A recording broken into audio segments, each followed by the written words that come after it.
Para um ambiente para o nosso bem-estar, para nós estarmos mais tranquilos. A casa, ela tem passes de segunda a sábado, a domingo, não é? Segundas, terças, quintas, às 20 horas, às quartas-feiras, às 14 horas, aos sábados, às 15 horas e aos domingos, às 10 horas da manhã. Temos todo segundo sábado do mês, a casa faz a entrega de cestas básicas. E hoje começou também o Evangelho no Lar. O Evangelho, a partir de meio-dia, para estar acariciando as pessoas que aqui chegam e procuram esse alimento espiritual. Todo sábado, a partir das 18 horas, é a entrega de lanches, que são preparados aqui, às 18 horas saem para entregar nas imediações do metrô Carandiru, é isso? De Tietê? Não, só Carandiru, certo? Então nós vamos, neste momento, deixando para o lado de fora tudo aquilo que nos aquietou durante esses dias. Vamos unindo os nossos corações, elevando os nossos pensamentos a Deus. E agradecendo pela oportunidade de mais esse dia de existência física, a oportunidade de colocarmos em prática todo o bem que recebemos. Nós vamos pedindo ao Pai: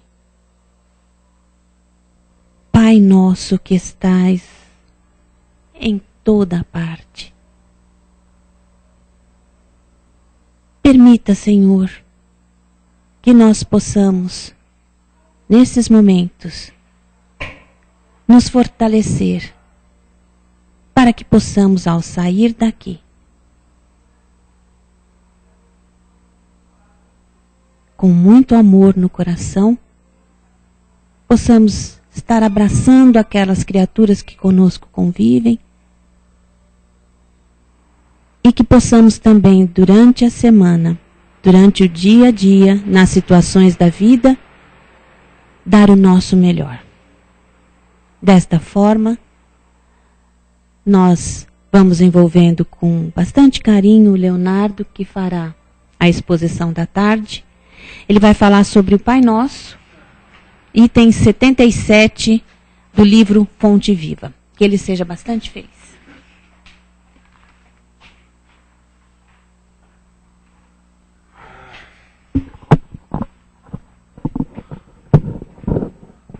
Boa tarde a todos. Como a Rita falou, né, a mensagem de hoje vem do Fonte Viva. Item 77. Se refere-se à oração que o nosso Mestre Jesus nos ensinou. Pai nosso que estais no céu, santificado seja o vosso nome. Por aí vai. Todos conhecemos a oração mais famosa do cristianismo, né? Porque é proferida, atribuída a Jesus. E essa oração está no Sermão do Monte. Não sei para quem nós devemos, né, ler a Bíblia e verificarmos lá que no Evangelho de Mateus, no capítulo 5 ao 7, é o Sermão do Monte. Começa: bem-aventurados os aflitos, porque serão consolados, bem-aventurados os puros de coração, enfim. E fala todas as bem-aventuranças, mas prossegue, tem muita coisa no Sermão do Monte. Ao ponto de que, como disse Gandhi, né, aquele que libertou a Índia pela paz, sem violência, dizer que se todos os livros da humanidade se perdessem e restasse apenas o Sermão do Monte, nada estaria perdido. Tal é a importância desse trecho da Bíblia, que ele sintetiza, ele resume tudo aquilo que Jesus nos ensinou. E Emmanuel, nesse livro, ele, como em qualquer outro livro da série Palavras de Vida Eterna, Fonte Viva, ele tira um pequeno trecho do Evangelho e discorre sobre ele, sobre o assunto, de forma muito, com bastante propriedade. E começa, Pai Nosso, Mateus, versículo 6, item 7. Ele coloca, Emmanuel, que nós devemos colocar as nossas tarefas e finalidades.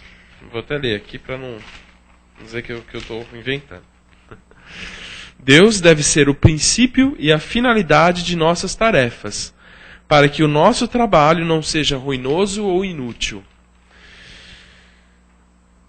Pois bem, como devemos entender isso, né? Jesus nos colocou todas as leis e profetas em 2 mandamentos. O primeiro deles é amar a Deus de todo o nosso coração, de toda a nossa alma e de todo o nosso entendimento. Colocou, essas palavras não são inúteis. Cada uma tem um significado. De toda a nossa alma, de todo o nosso coração, de todo o nosso sentimento, de todo o nosso amor. Mas também de todo o nosso entendimento. Como assim entendimento? Significa que devemos entender a vontade de Deus? Justamente. Nossa, mas eu sou tão pequeno, né? Como vou entender Deus? Eu nem consigo nem abstrair o que seja Deus, eu não consigo compreender. Como é que eu vou compreender a verdade? O que Deus quer para mim na minha vida? É difícil, né? Se questionarmos, dimensionarmos, né, o nosso tamanho perante Deus, perante o universo, perante os anjos. Mas é por isso que Deus, por ser amor, nos enviou Jesus. E Jesus, ele nos disse, eu e o Pai somos um só. O que Jesus quis dizer com isso? Quis dizer que a vontade do Pai era a vontade de Jesus, que o que Jesus fazia era o mais próximo que podíamos entender do que seja Deus.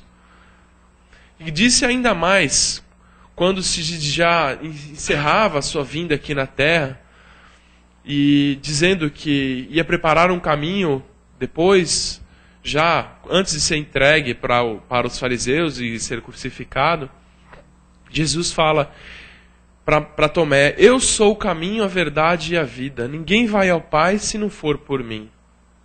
Ora, por isso entendemos que a vontade de Deus está contida no Evangelho de Jesus. Jesus, o Cristo, escolhido de Deus, desceu à terra para nos ensinar o que é que devemos fazer. E é por isso que é muito importante nós lermos a Bíblia, lermos o Evangelho de Jesus, sobretudo para nós que estamos aqui, comentado pela doutrina espírita. Porque lá traz de forma clara a todos que queiram e têm a disposição de aprender o Evangelho, de forma clara que seja intelectível para todos. Portanto, Jesus é o caminho e devemos cumprir o Evangelho e rever as nossas posições quando não está conforme. E por ser Jesus o caminho, fazemos uma ligação com outro ensinamento que Jesus nos disse. Porfiai pela porta estreita, porque larga é a porta da perdição, e muitos se perdem, muitos por lá passarão. Nossa, a porta estreita, o que será que é isso? Ah, já sei, a porta estreita é aquele caso do menino que matou os pais, e isso é uma violência, esse passou pela porta larga. Ou se não, é aquele que rouba na política, ou é aquele que maltrata o seu próximo, maltrata os animais. Não, a porta estreita sem aprovar, não no sentido de aprovação das condutas que são perpetradas às vezes pelos homens, de assassinato, de homicídios, e crimes, e, enfim, roubos. São condutas realmente perniciosas para a nossa sociedade, devemos combatê-las através da lei, com rigor. Mas a porta estreita que Jesus nos quis dizer é nós mesmos, o que carregamos dentro de nós. Ah, eu não matei ninguém, é certo que não matou, mas quantas vezes você não extinguiu a esperança de uma pessoa? Quantas vezes você não matou a alegria de uma pessoa por faltar com um sorriso? Essa é a porta estreita. É a porta são os milênios que carregamos daqueles erros, sobretudo na família, onde nos reunimos em torno daquelas pessoas que temos nós. Né? Outro dia vi uma palestra do Bellini, muito boa. Ele falou uma coisa que nos deixou muito intrigado. São como nós, às vezes, na família. Né? Aquelas pessoas que nós não convivemos muito bem, no trabalho, na escola. Pessoas que a gente não tem uma antipatia. Ah, meu santo não bateu com ele. É isso, é o santo que não bateu. Né? A gente fala assim o santo, mas na verdade são reminiscências do passado e que são colocadas para a nova oportunidade de estarmos aqui, mas que pelo esquecimento, né, do que fizemos em vidas passadas, guardamos só o sentimento, aquele sentimento que fica no coração. E em casa, isso se reflete às vezes naqueles estados irritadiços. A pessoa chega para falar bom dia. O que foi? Nossa, bom dia. Né? Ou se não, naquele momento que está vendo televisão, e você fala, não, aqui sou eu quero ver meu programa. Procure outro já. Algumas casas têm algumas televisões a mais, né? Mas enfim. Ou se não em casa, aquele falta de diálogo, né? A pessoa chega, o filho está lá no videogame, aqueles aparelhinhos todos, são fascinantes, realmente. É uma porta para o mundo, né? Mas é uma porta para o mundo, mas o mundo se fecha às vezes para nós. O convívio familiar. Esse é o mundo que se fecha. O que é essencial para a nossa vida. O homem busca informações, busca conhecimento, busca cultura, busca, esquece de buscar o que é mais essencial. Porfiai pela porta estreita. Ou ainda, é aquele caso. 10 anos atrás, você quebrou a minha lanterninha. Eu lembro que você fez isso. Eu guardei isso. Eu gostava daquela lanterna. Você quebrou. É o melindre. Para que ficar melindrado? Eu lembro uma vez que você fez um comentário sobre a minha pessoa que eu não gostei muito. O que foi? Eu não lembro também o que foi, mas eu não gostei e eu não gosto de você também por isso. Mas o que foi? Eu não sei. Não sei. Mas só por você ter feito, eu guardei aquilo lá e fique. Mas as pessoas podem falar, mas puxa, isso é tão singelo, né? Tão pueril, assim, tão insignificante. Pois bem, procure segurar esse copo de água durante algumas horas, ou para aqueles mais fortes, durante muitas horas. E esse pequeno copo que não pesa nada, ele, se for de vidro principalmente, ele vai ficar pesado. É assim que vai ser na vida. A pessoa vai segurando aquele copo de água, vai segurando o copo de água. Uma hora um copo de água não é insustentável e a pessoa deixa cair. Aí estilhaça no chão, quebra, machuca. É assim, essa é a porta estreita. E devemos amar a Deus, como estávamos falando, né? Porfiai pela porta estreita, conhecer o Evangelho de Jesus, aplicarmos em nossa vida, aplicarmos na sociedade, no nosso dia a dia. Quantas vezes aqui o metrô, você pega a linha amarela de Pinheiros, às sexta-feira à noite, aquilo é acho que eu nunca entrei num formigueiro, nessa encarnação ainda não me recordei, mas deve ser semelhante, né? Porque é uma multidão de pessoas, né?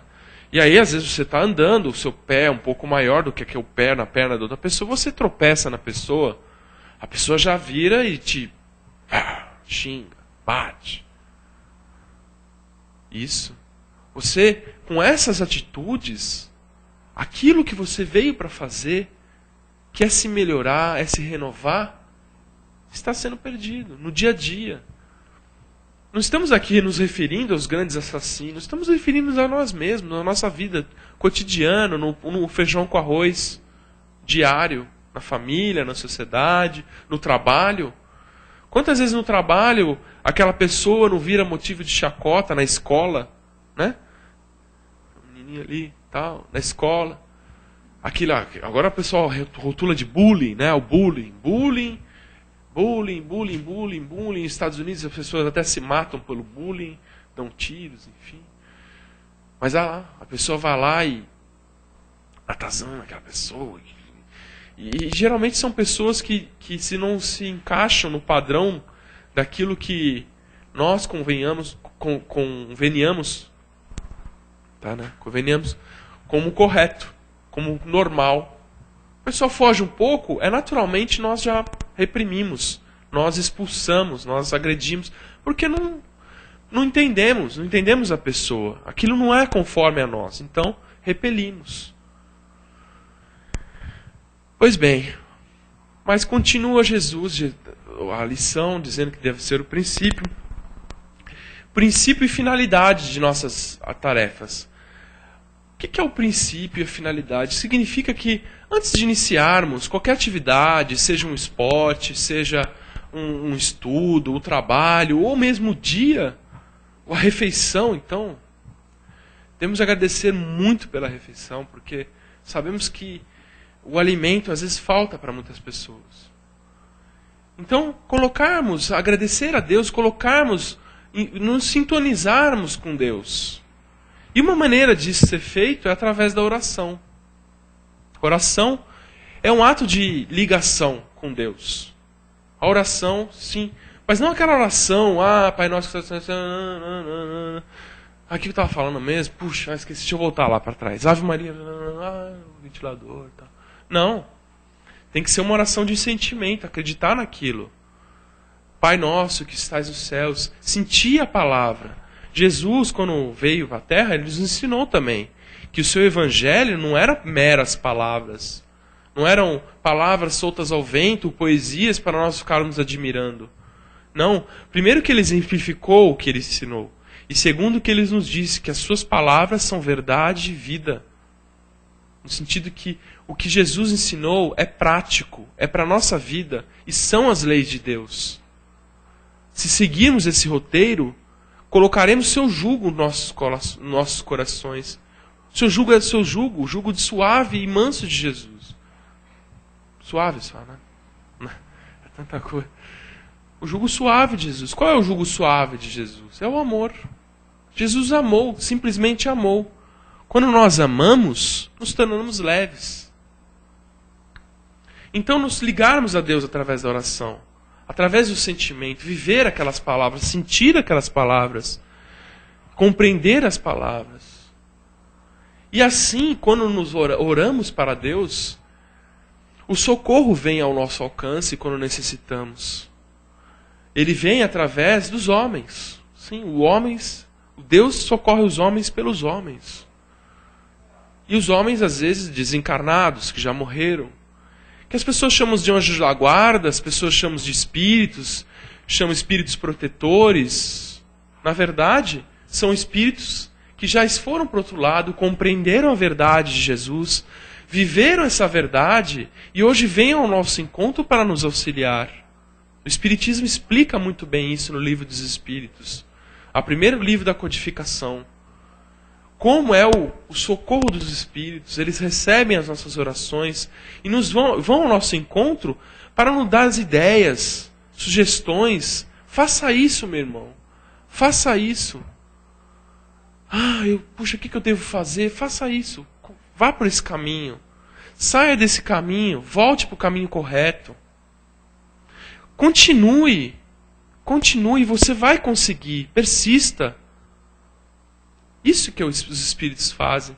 Eles não vêm fazer o que temos que ser feito, que depende de nós, é de nossa competência. Mas eles nos auxiliam, nos dão bons sentimentos, auxiliam com ideias, com vibrações, com estímulo. E, bom, lembra? A oração, vimos falando da oração. Agora, é natural nós pensarmos isso. Da oração é a fé, não é? Filha da oração filha da fé, da prece é a fé. Porque se nós não acreditarmos em nada, seria razoável nós queremos orar, porque não teria para quem orar, o que orar, né? Mas a fé, a prece ela é filha da fé. Ou a prece é filha da fé, ou a fé é filha da prece. Eu acho que são coisas que são sentimentos e atitudes que se complementam. E Jesus nos disse que a fé remove montanhas. Nossa, se tiveres fé como um grão de mostarda, dirá para essa montanha, de cá para lá e ela irá. Nossa, que maravilha. Então, a fé, eu posso mudar a estrutura física do planeta? Não é isso. Você não vai falar para uma montanha e ela vai sair de lá. Significa que com fé, ou seja, com a vontade de querer e a convicção de que ela se realizará, nós removeremos os obstáculos para a conquista dos nossos ideais. É como a água. A água, ela é plástica, ela é sutil, ela é cristalina. Mesmo assim, mesmo sendo tão aparentemente frágil, ela transpõe obstáculos intransponíveis. Assim é a vontade de querer e a convicção de que ela se realizará.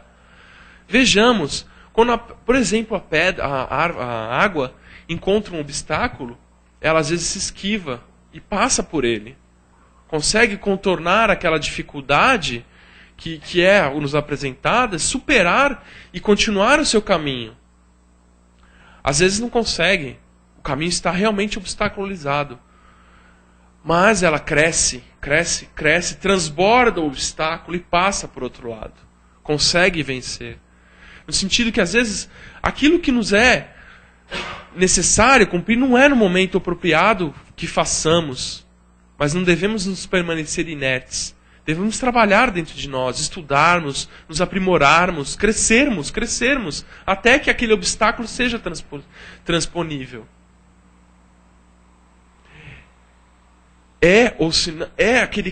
Que devemos colocar, então, se queremos atingir um objetivo, organizemos uma estratégia para alcançar, por exemplo, um emprego. Quero ser advogado. Ótimo. É um projeto, como uma planta. Está lá, desenhado, eu quero ser um advogado. Contudo, se a gente não fizer nada, se nós não fizermos nada, aquele projeto não passará de um projeto. É preciso ter disciplina, perseverança, determinação, chacoalhar a preguiça do nosso corpo e mãos à obra. Às vezes um tijolo sobre tijolos, mesmo sem um projeto, já serve de abrigo. Ao passo que o projeto sem nada é um mero projeto, relegado ao esquecimento às vezes. Então é importante ter a disciplina, traçar o objetivo e paulativamente ir cumprindo como a água, ir caminhando. Mas é preciso distinguir também a presunção da fé. Presunção é uma coisa baseada no orgulho.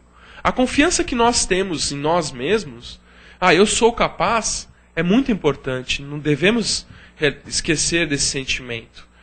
Mas apenas é o início.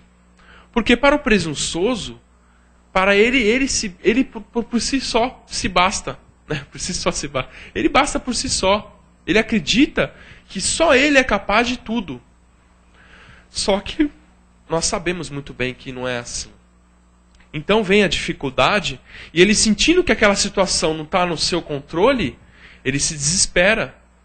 Porque construiu sua casa em bases falsas, em bases fracas, o orgulho.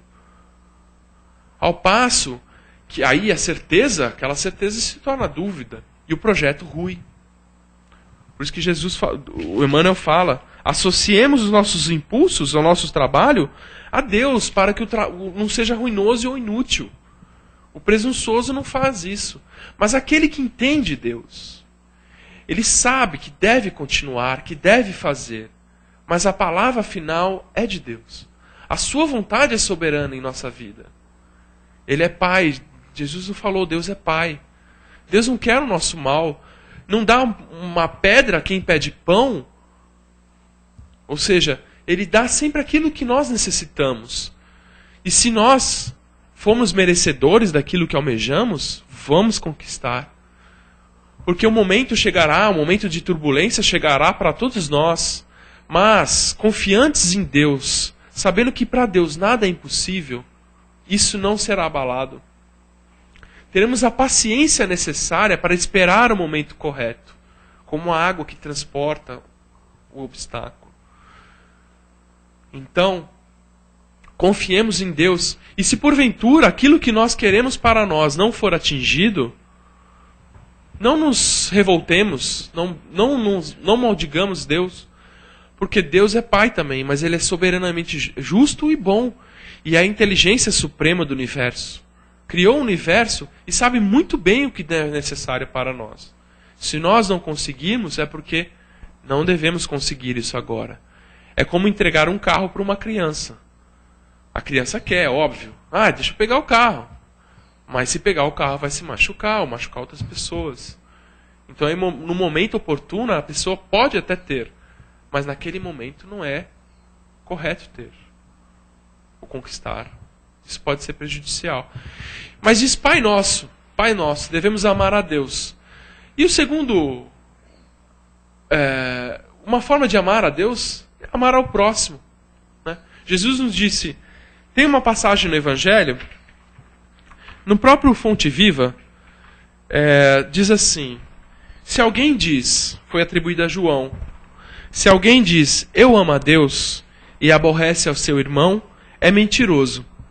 Pois, quem não ama seu irmão, ao qual viu, como poderá amar a Deus a quem não viu? É verdade, realmente. E é por isso que Jesus nos diz, outro em cima, amar a Deus sobre todas as coisas, sobre todo o nosso sentimento, toda a nossa alma. E o segundo, semelhante a esse, amar ao próximo como a ti mesmo. O próximo deve ser a segunda preocupação da nossa vida. Mas quem é meu próximo? Puxa, é difícil de responder essa pergunta, né? Não. O seu próximo está lá, às vezes dormindo com você, comendo, almoçando, estando, a sua família. Né? Mas nós não. Devemos amar ao próximo. Então, é importante termos educação. A educação na sociedade é muito importante. Né? Falamos agora dos tropeções. É importante nós sermos educados, não como um verniz por dentro, sem nada, nenhum conteúdo, mas verdadeiramente bons, verdadeiramente educados, companheiros um do outro, sobretudo em casa.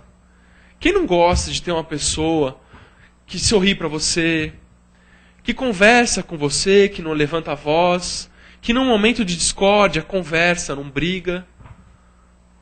Mas, às vezes, a pessoa chega e é o imperador em casa, né? Aqui eu mando, mas ele esquece de dizer que também eu sou odiado aqui. Então, vamos exercer a tolerância em casa.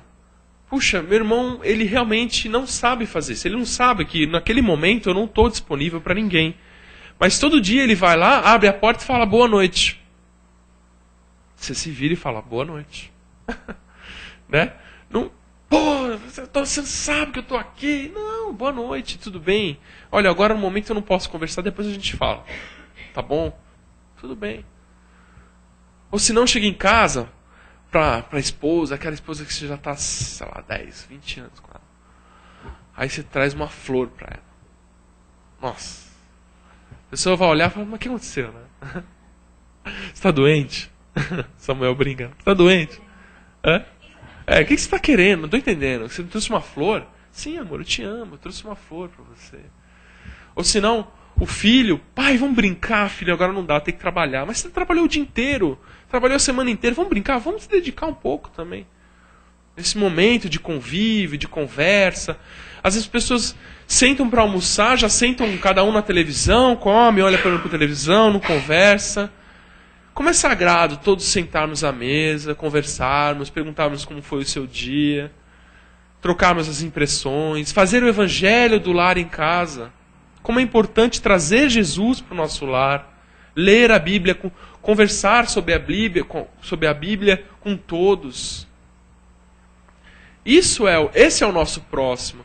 E aí vai ficando fácil, os nós vão se desatando. Falamos no início, né, que os nós têm que ser desatados para que as pontas não sejam machucadas.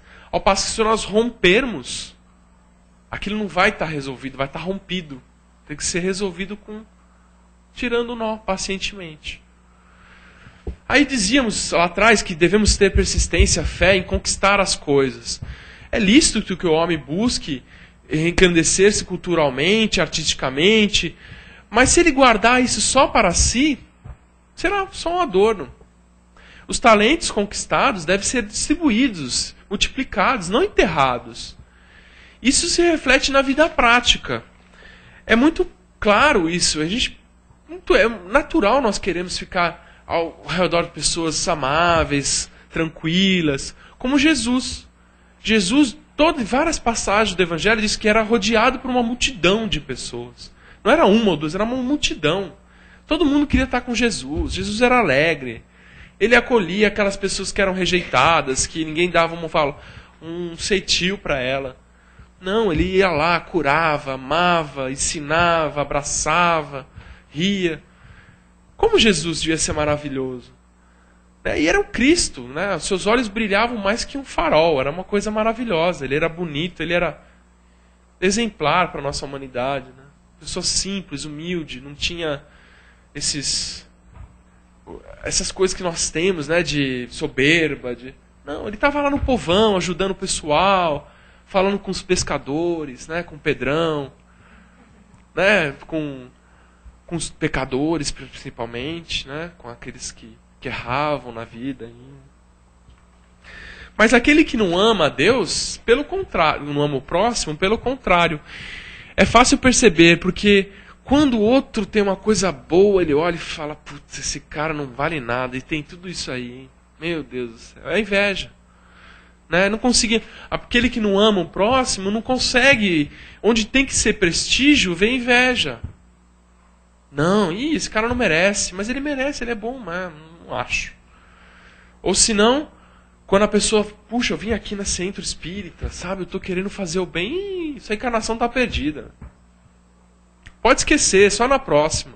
Mas eu estou tentando, começando. Vai lá e pá, pisa. Não, você não vai conseguir.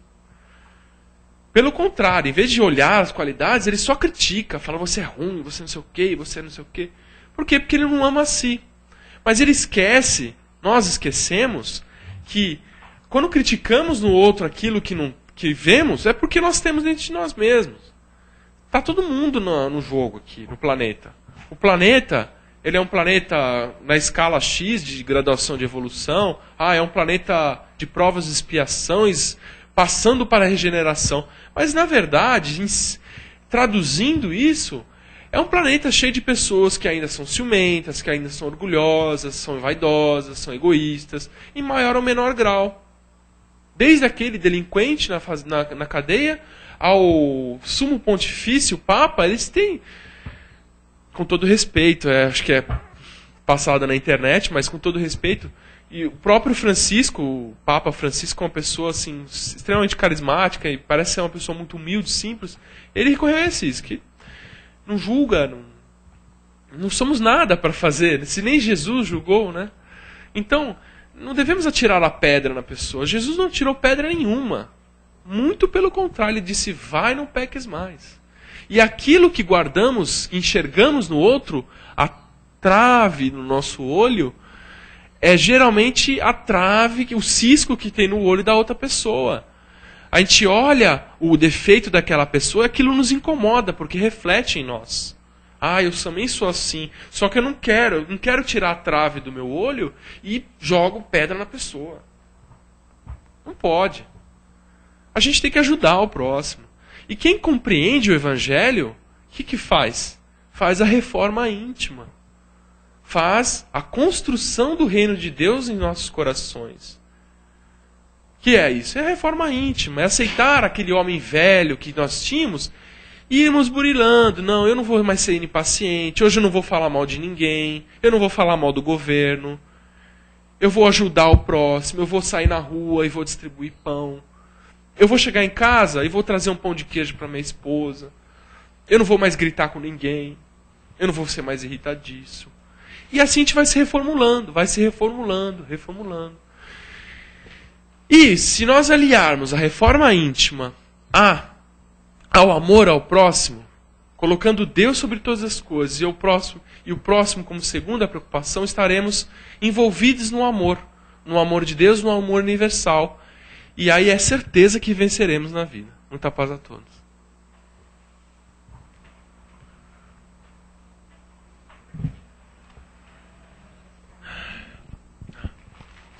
Bom, então, chegou aquele momento de todos participarmos, né? O tema é o Pai Nosso, que ele explicou para nós. Tem essa explicação do Pai Nosso no Evangelho segundo o Espiritismo. É a primeira prece que os espíritos, que Kardec traz, explicando cada tópico do Pai Nosso. Se nós entendêssemos a profundidade de cada frase, não seria simplesmente uma prece, jogando as palavras, né? Pai Nosso, né? Pai do Universo, nosso mundo. Exatamente. Então, chegou o momento de participar. Quer falar alguma coisa? Quem quer perguntar? Colocar? Não? Ficou tudo claro? A gente continua, peraí, vamos lá. A lição de hoje agora era número 114. Brincadeira, mas é verdade. O Evangelho, ele vai trazendo alegria para a nossa vida, né? Como a gente às vezes acha que a alegria está no carro ou na casa perfeita, no namorado perfeito, mas a felicidade verdadeira, né, ela se constrói através do amor mesmo. Porque isso é refletido até na nossa história mesmo.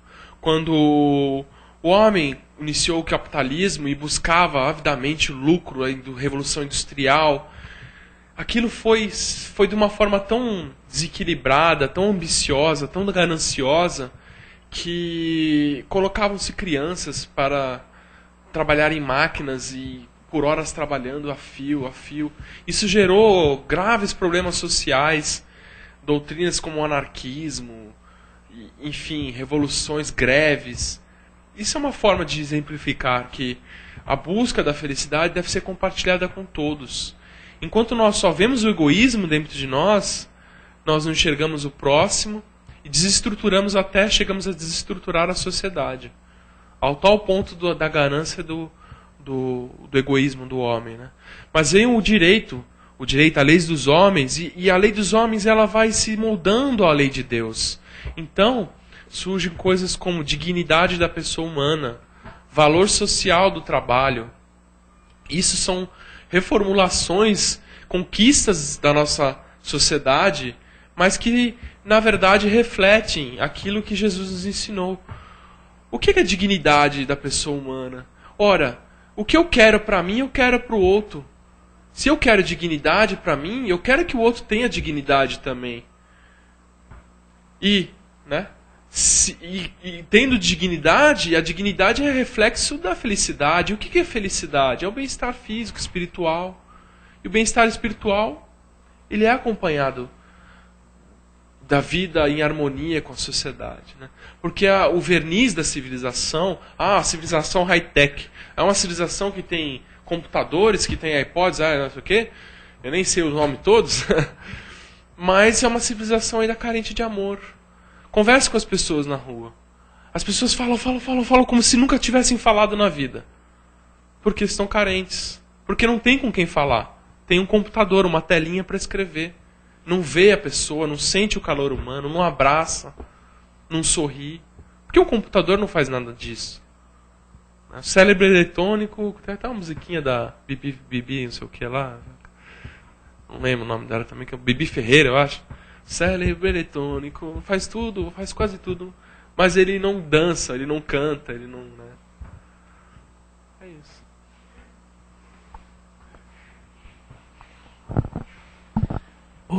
Bom, estou um pouco gripado, Leonardo, mas a colocação é a seguinte. Os ensinos de Jesus, eles atingem aos homens, ou seja, a nós, e principalmente aos homens sem a vestimenta física, os espíritos. Jesus mesmo falou, o meu reino não é deste mundo. Ou seja, para compreender num grau maior os ensinos de Jesus, é preciso também que nós estejamos livres da matéria. Agora, como conciliar os interesses da matéria, e pensamos como tal, encarnados, e depois espiritualmente, ou seja, fora da matéria, como espíritos, os interesses são os mesmos ou já diferenciam os interesses como espíritos? O que você acha? Pelo que eu entendi da sua pergunta, é como conciliar as nossas necessidades materiais, vivendo no plano carnal, com as verdades, com os ditames de Jesus. realmente, o corpo ele precisa de alimento, ele precisa de água, ele precisa de higiene, ele precisa de um lar, ele precisa de uma série de coisas. Só que quando você come demais, você engorda.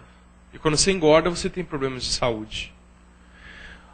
Se nós soubermos daquilo que você não põe 2 roupas num dia, você só põe uma camiseta e uma calça e um sapato.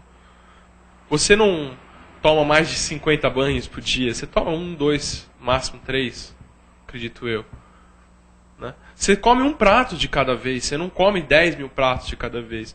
Então é saber até onde, daquilo que necessitamos, daquilo que não é supérfluo. Porque o que é supérfluo para nós falta para o outro. O que é supérfluo é aquilo que a traça rói, aquilo que a ferrugem corrói. Ou seja, aquilo que não é necessário para nós. Isso, água parada, ela é sinal de podridão. Se você deixa parado, você começa a estagnar a circulação do dinheiro, concentrar só, você acaba gerando avareza, você começa a gerar as doenças espirituais. Jesus falou, a parábola, né, que encheu, daquela pessoa que encheu o celeiro, encheu, agora, puxa, alma, pode se alegrar, os celeiros estão cheios, posso ficar tranquilo. Aí vem um anjo e fala, mas você não sabe que sua alma vai ser levada hoje? Para que você vai deixar tudo isso aí? Então aquele supérfluo nosso é o necessário para o outro. E no ato de dar, quando você não tem, as pessoas não têm o que comer e tem pessoas que não têm a quem amar. Então quando você ama, você dá a quem tem precisa. E as coisas se completam. Ao passo que aquele que está lá, do outro lado, ele não tem mais as necessidades, pelo menos não deveria ter as mesmas necessidades que o corpo. Mas ele tem, com relação ao seu segundo, necessidades espirituais. Quais são? Primeiro, ele deve viver muito bem aqui, porque do outro lado, aquilo que não foi conquistado é motivo de vergonha. É motivo de vergonha. E as necessidades espirituais do outro lado, às vezes se refletem numa nova reencarnação. Na vontade de vir e acertar novamente. E se a pessoa já conquistou, a pessoa se transforma tanto que a vontade dele é simplesmente ajudar. Jesus nos dizia que nem só de pão vive o homem, é justamente por espírito. Às vezes ele evoluiu a tal ponto que não precisa mais reencarnar na Terra, mas ele está lá para ajudar, como uma Bezerra. Viveu uma vida exemplar, trabalhou pelo próximo, Bezerra de Menezes, desencarnou, falou, olha, você pode ir embora, você não precisa mais ficar na Terra, você pode ir para planetas lindos, maravilhosos, lá, viver com pessoas boas. Não, mas eu quero ficar aqui. Eu quero porque a minha necessidade é ajudar o próximo, é levantar aqueles que ainda não conseguiram erguer-se. Mas aquele que vive uma vida viciosa, quando chega do lado de lá, não se despojou ainda desses vícios porque morreu.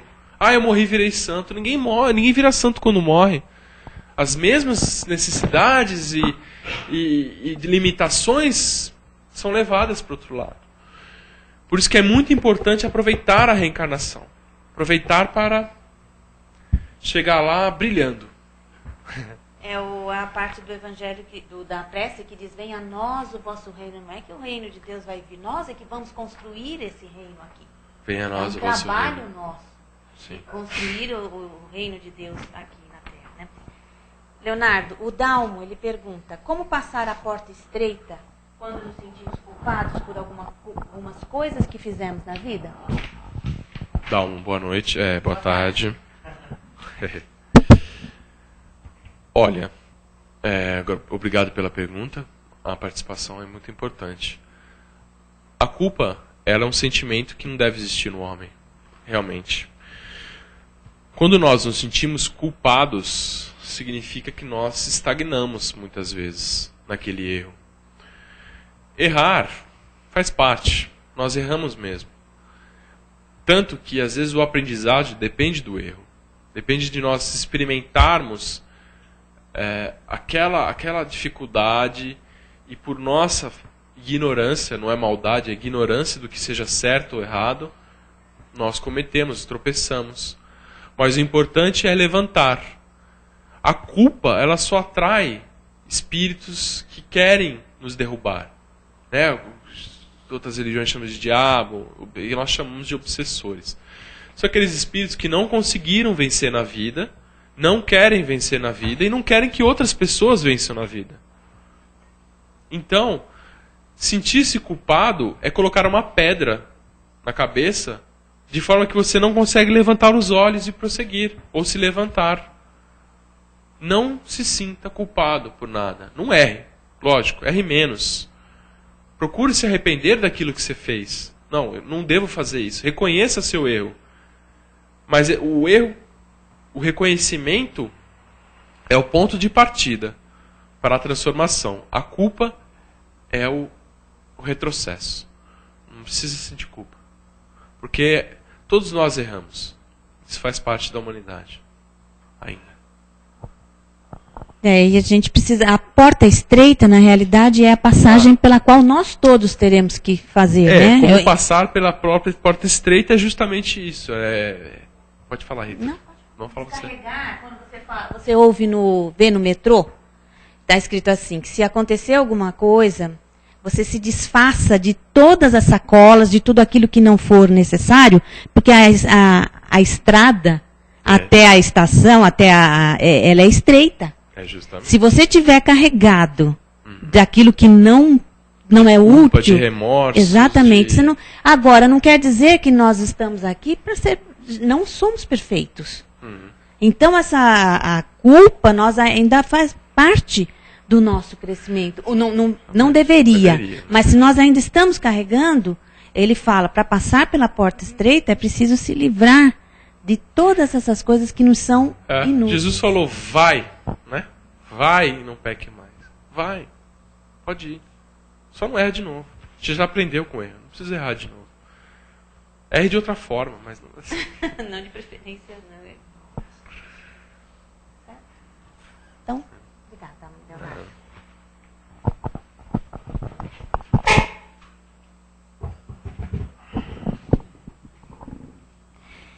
Então chegou o momento de nós agradecermos pela lição, pela exposição, agradecermos a Deus, aos espíritos amigos, por mais esta oportunidade de aprendermos, de sermos relembrados.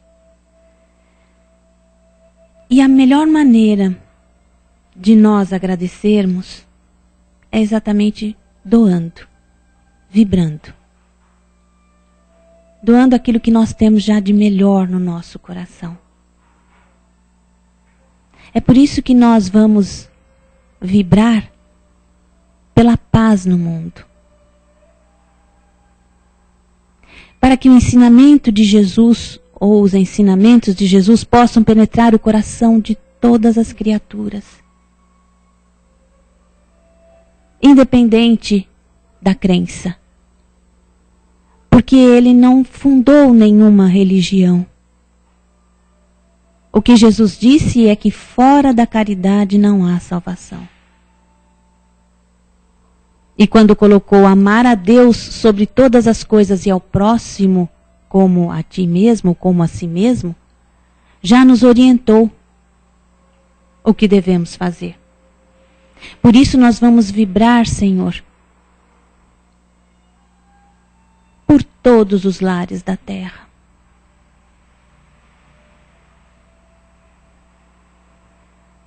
Quando falamos da paz do mundo, quando nós pedimos a paz no mundo, é preciso que nós trabalhemos para ter a paz em nós.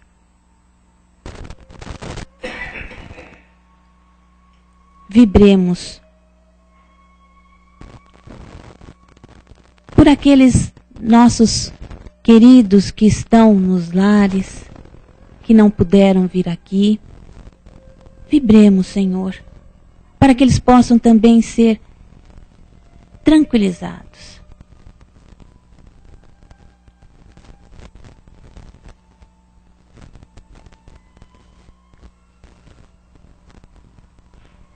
E vibremos por nós mesmos. Que assim seja. E assim, então, Em nome de Deus e de Jesus, nós pedimos licença para darmos por encerrado mais esse estudo da tarde. Assim seja.